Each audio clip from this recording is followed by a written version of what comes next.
کچھ لوگوں نے یہ اعتراف کیا ہے سوپور علاقے سے کیونکہ انہوں نے بے شمار کتوں کا گوشت لوگوں کو کھلایا ہے۔ ٹکا، کباب، بریانی، موموز، رستہ، گوشتابہ اور مٹن پیٹیز، چکن پیٹیز کھانے سے پرہیز کریں۔ امید ہے کہ محکمہ فوڈ اور صحت عامہ کے ذمہ داران فوٹو شوٹ کرنے کے بجائے عملی طور پر متحرک رہیں گے۔ بسم اللہ الرحمن الرحیم، نحمدہ و نصلی علی رسول الکریم۔ آپ جانتے ہیں کہ حرام گوشت کا کاروبار گزشتہ کئی سالوں سے یہاں کشمیر میں چل رہا ہے۔ محکمہ خوراک آج متحرک ہونا اچھی بات ہے، جس کے لیے وہ مبارکبادی کے مستحق ہیں، لیکن کچھ سوالات ہمارے ذہنوں میں محکمہ خوراک کے حوالے سے پیدا ہو رہے ہیں۔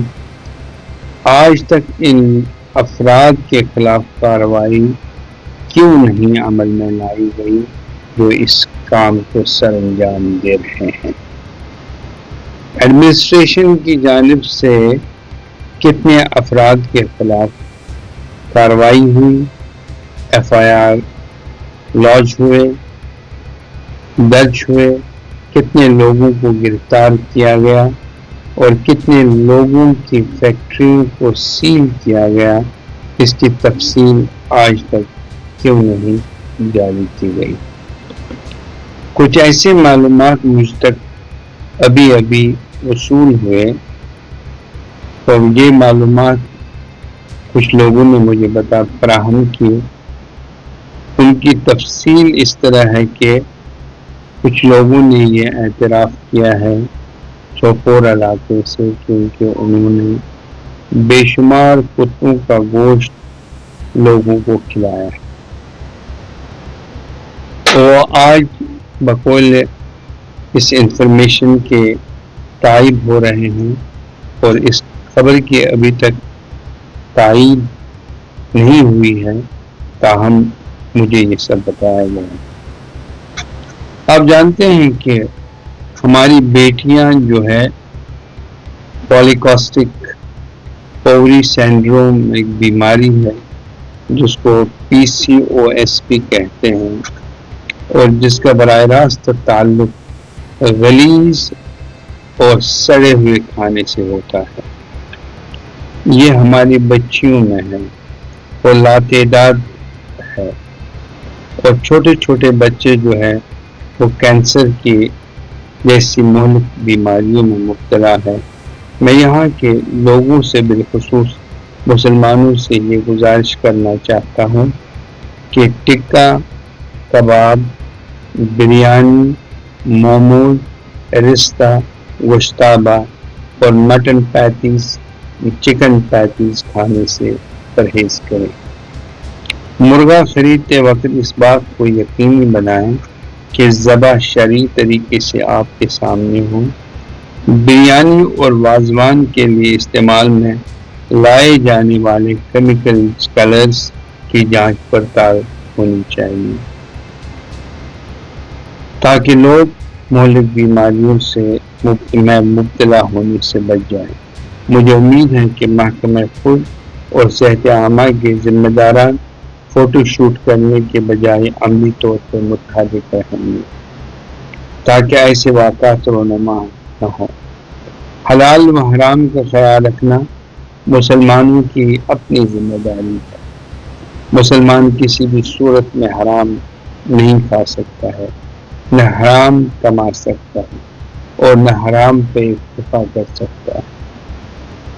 ہم لوگ مزید چیزوں کے متعلق، مزید کچھ چیزوں کے اشیاء کے متعلق تحقیق کر رہے ہیں، ان کے بارے میں معلومات عوام تک بہت جلد عنقریب پہنچائیں گے۔